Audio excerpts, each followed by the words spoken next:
आज के लेक्चर का टॉपिक है भारत में सामंतवाद का उदय, rise of feudalism in India. Feudalism किसे कहते हैं? फ्यूडलिज्म का अर्थ क्या है? सबसे पहले इसको बात जानना आवश्यक है। सामंतवाद को अंग्रेजी में फ्यूडलिज्म कहते हैं। फ्यूडल शब्द की उत्पत्ति फ्यूडम शब्द से मानी जाती है, जिसका अर्थ जागीरदार होता है। प्राचीन काल में जब रोम जैसे विशाल साम्राज्य स्थापित हो गए थे, तो शासकों को अपने विशाल साम्राज्य की उचित समय पर उचित देखभाल करना कठिन हो गया था। ऐसी स्थिति में शासक अपने वंशज अर्थात परिवार के लोग अथवा संबंधियों अथवा अवजात व्यक्तियों को अपने साम्राज्य के कुछ क्षेत्र जो थे वो देखभाल के लिए देने लगे थे। इन लोगों को यह भार सौंपा गया कि उन्हें इसके बदले में शासक द्वारा निर्धारित सैनिक रखने पड़ेंगे। इन लोगों को युद्ध में शासक का सहयोग करने और इसके अतिरिक्त जो इनको निर्धारित भूभाग दिया जाता था, उस भूभाग में रहने वाले लोगों की देखभाल करनी होती थी। कालांतर में इन संबंधियों और अवजात व्यक्तियों के जो अधिकार थे वो पैतृक हो गए थे और यही लोग सामंत कहलाने लगे।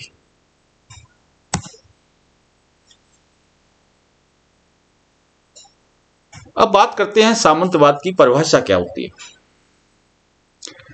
Definition of feudalism. सामंतवाद की परिभाषा क्या है? यह एक कठिन प्रश्न है, क्योंकि प्रत्येक देश में सामंती व्यवस्था का स्वरूप अलग अलग होता है, लेकिन फिर भी यह निश्चित है कि यह व्यवस्था जो थी वो भूमि वितरण पर आधारित एक सामाजिक और राजनीतिक व्यवस्था थी। सामंतवाद की परिभाषा को डिस्कस करते हुए विद्वान लेखक वेबस्टर ने लिखा है, परिभाषा दी है उसकी। उन्होंने कहा है कि सामंतवाद एक ऐसी प्रणाली है जिससे स्थानीय शासक उन शक्तियों का प्रयोग करते हैं जो राजा या सम्राट या केंद्रीय सत्ता को प्राप्त होती हैं। इस प्रथा के अंतर्गत राजा अपनी अधीनस्थ भूमि को अपने वीर सैनिकों अथवा अन्य राजभक्तों को बांट देता है। उस वितरित भूभाग के, उस वितरित भूमि के स्वामी ये व्यक्ति बन जाते थे और वे अपनी इच्छा अनुसार कृषकों से खेती करवाते हुए उनसे कर वसूलते थे। तो ये परिभाषा वेबस्टर महोदय ने दी है। हमारा टॉपिक है भारत में सामंतवाद का उदय।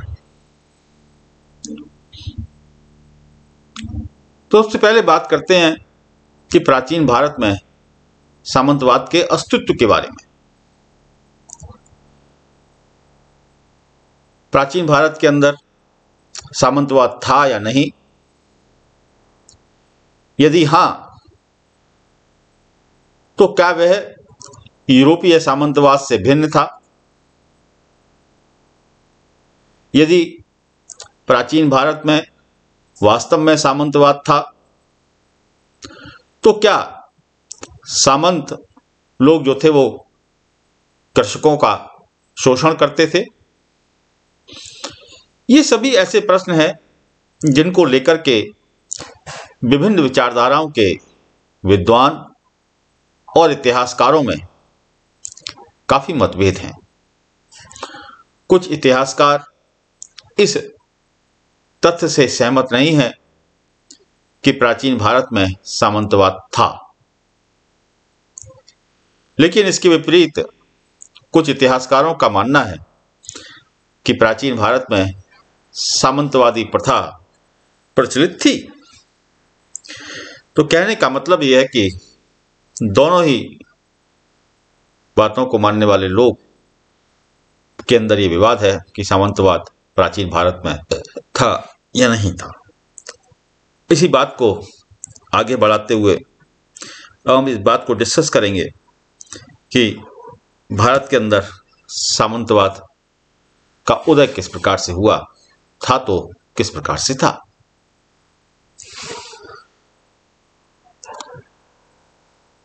भारत के अंदर सामंतवाद के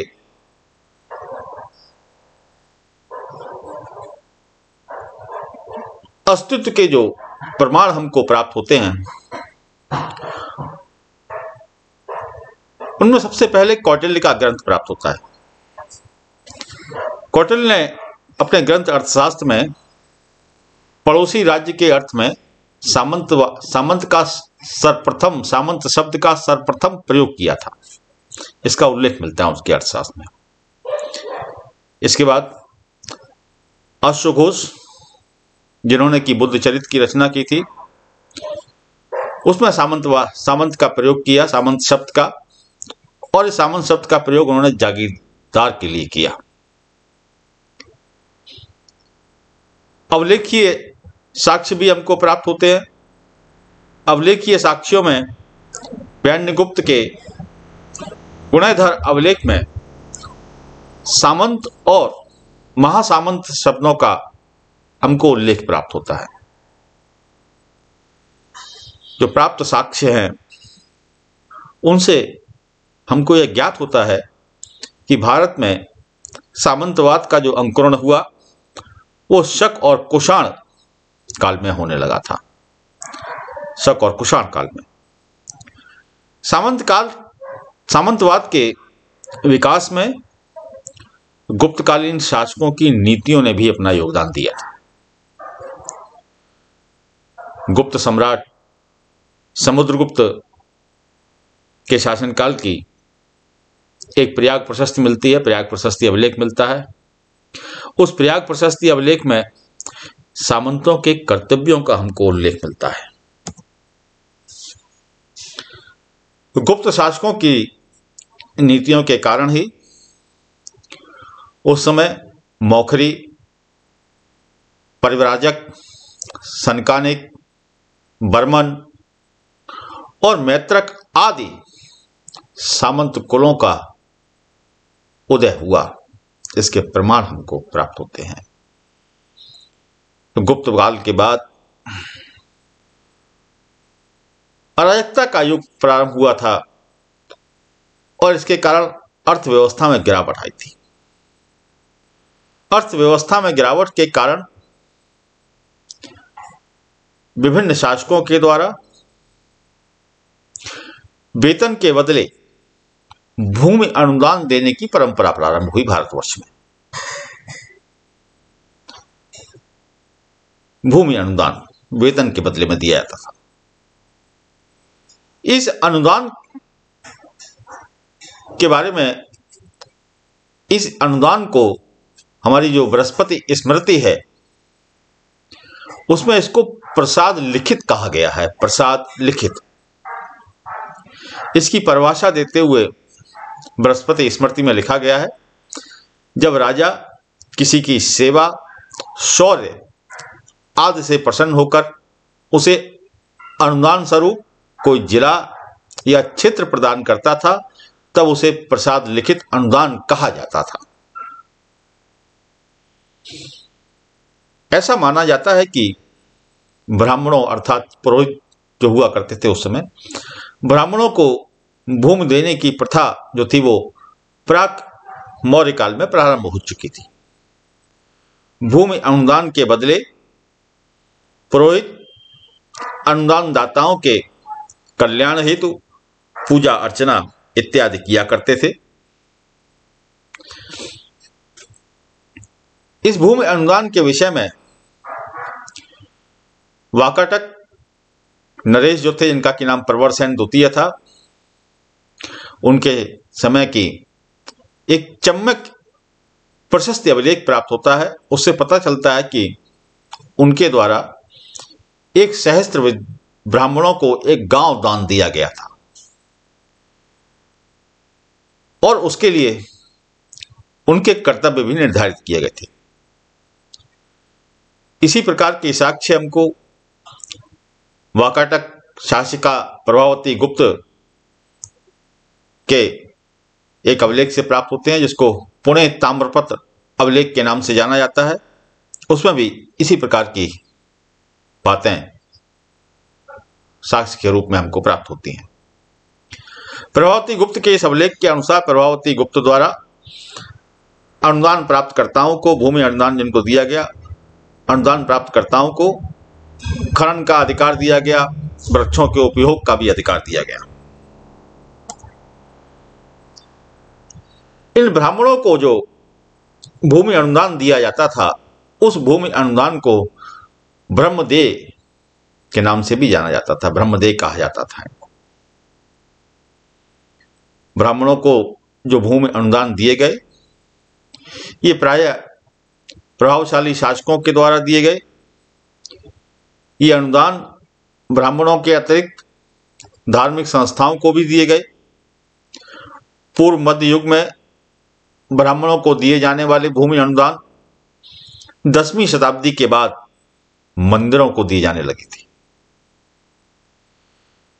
इन भूमि अनुदानों ने ग्रामीण क्षेत्रों में ब्राह्मणों के एक वर्ग की स्थिति को काफी मजबूती प्रदान कर दी थी। ब्राह्मणों के अतिरिक्त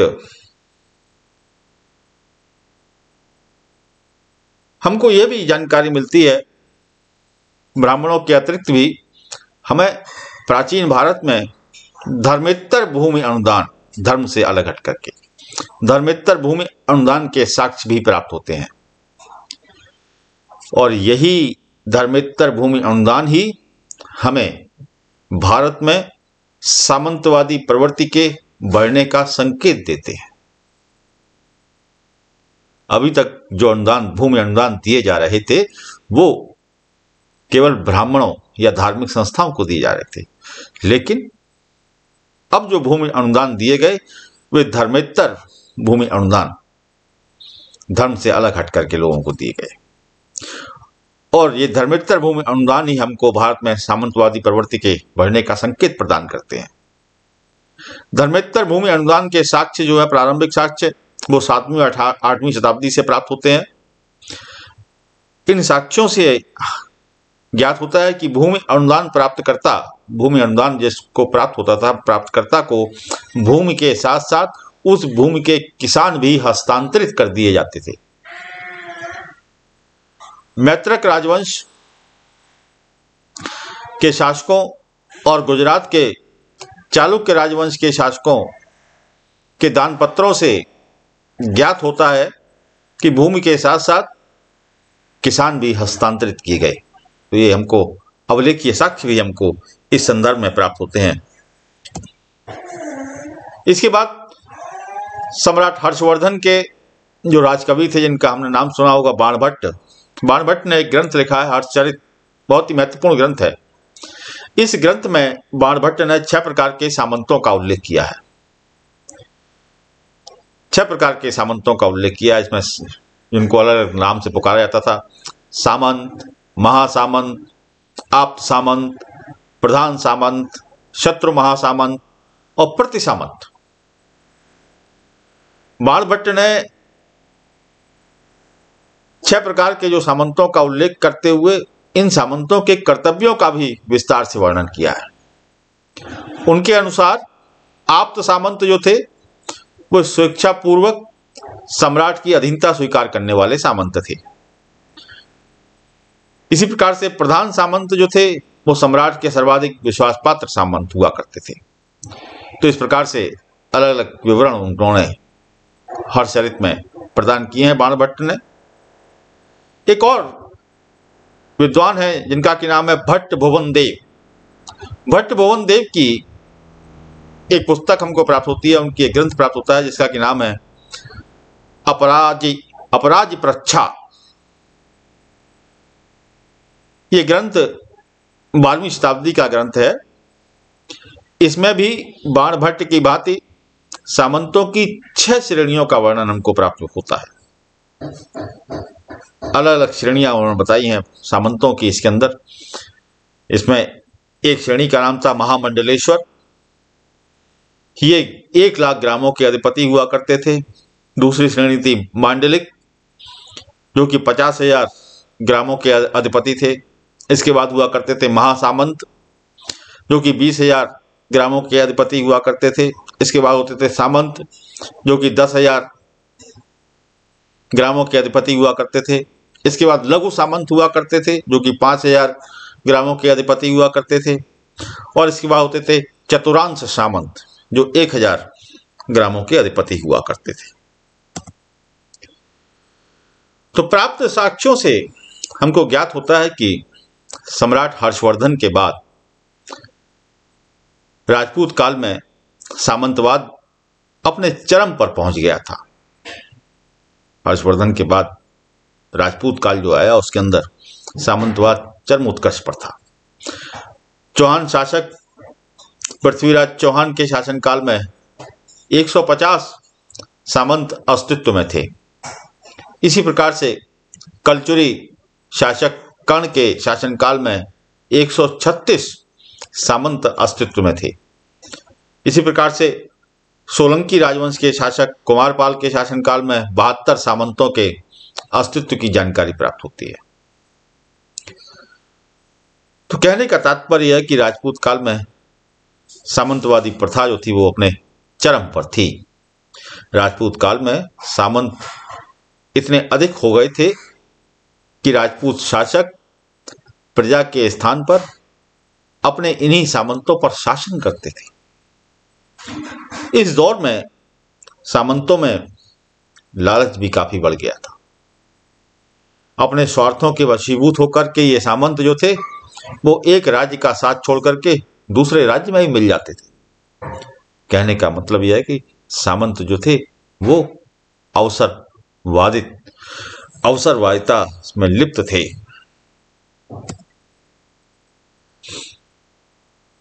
तो इस सारे विवेचन से स्पष्ट होता है कि गुप्तोत्तर काल से लेकर के राजपूत काल तक भारत में सामंतवादी जो प्रथा थी वो धीरे धीरे क्रमशः विकसित होती रही।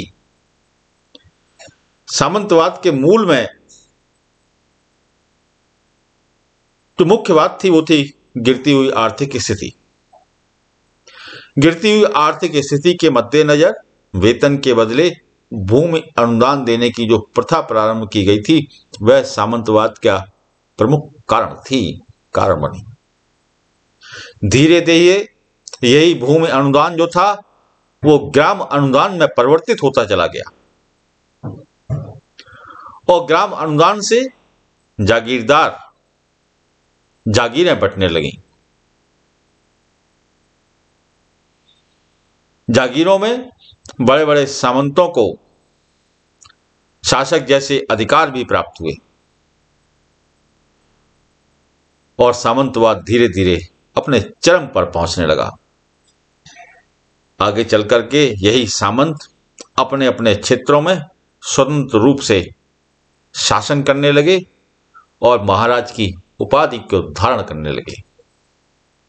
तो कहने का मतलब यह था कि प्राचीन भारत में या प्राचीन पूर्व मध्यकालीन भारत में सामंतवाद का उदय जो था वो शनै शनै हुआ और इसकी गतिशीलता गुप्तोत्तर काल से लेकर के राजपूत काल तक चरमोत्कर्ष पर पहुंची।